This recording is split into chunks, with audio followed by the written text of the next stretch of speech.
A Roman general has just won a war. He is camped outside the walls of Rome with his army, and he will not come in. He is waiting for the Senate to vote him a triumph. A triumph was a parade, but one day a victorious commander drove through the city in a chariot, with the loot of the war carried in front of him, his prisoners in chains, and his army marching behind. It ended at the Temple of Jupiter on the Capitoline Hill. It was the highest honor the Roman Republic gave a living man, and no general could simply take it. It had to be granted to him by other men, most of whom wanted it for themselves. So this is how you earned a Roman triumph. A triumph was not only a celebration, it was a religious ritual, and it was public property. It started with the army. After a victory, the soldiers hailed their commander imperator, a title that meant simply the one who commands. He then rode to the Senate from the field, wrapped the dispatch in laurel, and reported what he had done. The Senate paid for the parade out of the treasury. Only about 300 triumphs were granted throughout the entire history of the Republic. Every one of them was a political decision, taken in a room full of the general's rivals. There is no single written rulebook for this. What survives instead is a set of conditions that Romans argued about case by case, written down by authors describing the arguments. Some of the conditions were close to fixed. Others got bent when the man asking was powerful enough. Here is what a general was expected to show. First, the command had to be his own. A Roman commander held the power called imperium, the right to command an army and to take the omens before a battle. A triumph belonged to the man who had fought under his own imperium, meaning a dictator, a consul, a praetor, or a governor holding command in his own name. If you won the battle as somebody's subordinate, the victory legally belonged to your commander, not to you. In 206 BC, Scipio, the man who had just driven the Carthaginians out of Spain, did not even ask for a triumph. He had fought that war as a private citizen holding no office, and no man in that position had ever been given one. However, a general powerful enough could get the rule waived. In the 1st century BC, Pompey was granted 2 triumphs before he had held any office at all. Second, it had to be a real war against a foreign enemy. Killing Romans did not count. A civil war could be won, but it was not supposed to be celebrated because the dead on both sides were citizens. Julius Caesar worked around that. His African triumph in 46 BC was officially a victory over a Numidian king, not over the Roman army he had actually destroyed in Africa. The next year, he triumphed for a battle fought in Spain against Romans, and the Roman public was extremely offended by it. Third, the victory had to be large, and the war had to be over.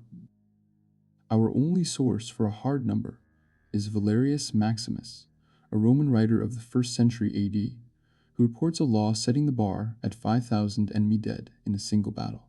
The same passage says the general had to swear to his figures in front of the city quaestors before he could ask. He was collecting old stories generations after the Republic had ended, so we cannot say how binding any of that ever was. What we do know is that generals were always accused of padding their counts. The same writer gives one more test. The war had to have added something. A general who took back territory Rome had already lost was returning what was hers, not enlarging her, and that did not count. Fulvius, who retook Capua from Hannibal, was refused on exactly that ground.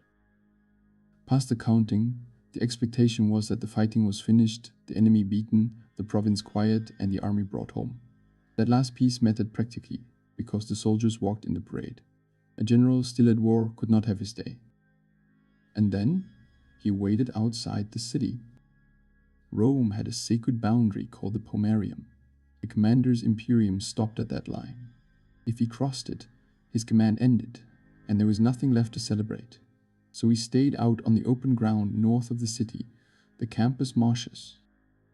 He wrote to the Senate, asking them to meet outside the Pomerium, usually at the Temple of Bologna.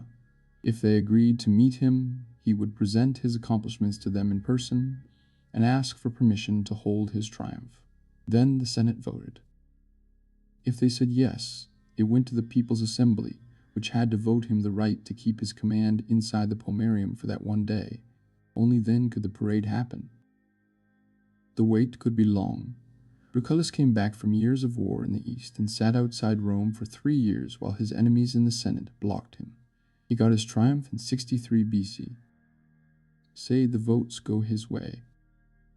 This is the day.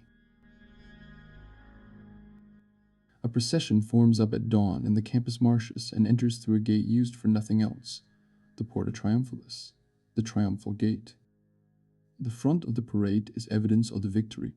Carts of captured gold and silver and armor, painted boards showing the battles and the captured towns, placards giving the numbers, animals brought back alive from wherever the war was fought, and the white oxen that will be killed at the end. Behind the loot come the prisoners in chains, and at the head of them whatever kings and chiefs were taken alive. They are the proof that the war is finished, and their walk usually ended in a cell. Jugurtha of Numidia was killed under the Forum days after his. The Gallic leader Vercingetorix was kept alive for 6 years to make this one appearance, and then strangled. Then came the general himself, standing in a chariot pulled by 4 horses. He wears a purple toga worked with gold. He carries an ivory scepter and a laurel branch, and a laurel wreath sits on his head. His face is painted red, the color of the face of Jupiter's statue up on the hill. Behind him on the chariot stands a public slave holding a heavy gold crown above his head. For this one day, his entire appearance was meant to invoke the imagery of monarchy. The famous story about that crown comes from Tertullian, a Christian writer in North Africa around the year 200 AD, more than 2 centuries after the triumphs he is describing. He says the slave leaned in and whispered again and again, a reminder that the general was only a man. His family is up there with him. His small children ride in the chariot. His grown sons ride alongside it, and for a young man, that one appearance in front of the whole city was often enough to start a career. Behind them march his soldiers, wearing their decorations and shouting. They were also allowed to make fun of him, and they did. At Caesar's Gallic triumph, his own veterans sang about his baldness and his affairs and told Rome to lock up its wives. The route goes through the racecourse, then along the road called the Via Sacra, across the Forum, and up the Capitoline Hill. At the top he steps down, climbs to the temple of Jupiter, Optimus Maximus, Jupiter best and greatest, and lays his laurel in the lap of the god. The magnificent white oxen are sacrificed. There is a public feast, and the soldiers are paid their share of the spoils. Then it is over. The next morning the purple and the gold are gone, and he is back in a plain white toga, the same as anyone else. There was a smaller version for a victory that did not qualify for a full triumph. It was called an ovation. The general walked, or rode a horse, in an ordinary magistrate's toga, wearing myrtle instead of laurel. No 4 horses, no red face, no army behind him. Crassus, who ended the slave war of Spartacus, was given an ovation because a war against slaves was not thought to be a proper war. A general the Senate refused outright had one more option. He could hold a triumph at his own expense on the Alban Mount, outside the city. It was legal, and it was obviously not the same thing. But why fight this hard over holding a parade? Because it did not end when the day ended. A triumph went onto the official list of triumphs that Rome kept, and that list was later carved in stone in the Forum. A victory name stuck to the man as well. Scipio became Africanus for Africa, and Metellus became Macedonicus for Macedonia, and their families traded on those names for generations.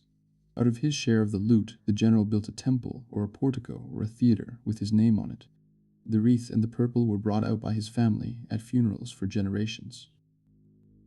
Roman politics was a competition between a few dozen families for honor and office. The triumph was the highest prize.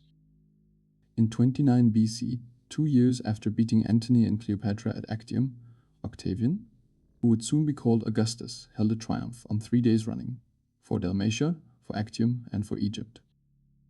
In the arrangement he built after that, most of the legions stood in provinces he held himself, and the men commanding them there were his deputies fighting under his imperium and his omens. Legally, their victories were his victories.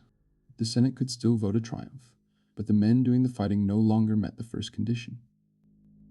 The last man outside the imperial family to hold a triumph was Cornelius Balbus, governor of Africa, in 19 BC. Generals after him were given the triumphal ornaments instead: the wreath, the embroidered dress, a statue, the honors without the public spectacle. From then on, the road up to the capital belonged to one household. Augustus turned down every triumph the Senate offered him after that one, and the parades went instead to his stepsons and his heirs. The conditions stayed exactly where they were. The only thing that changed was who could satisfy them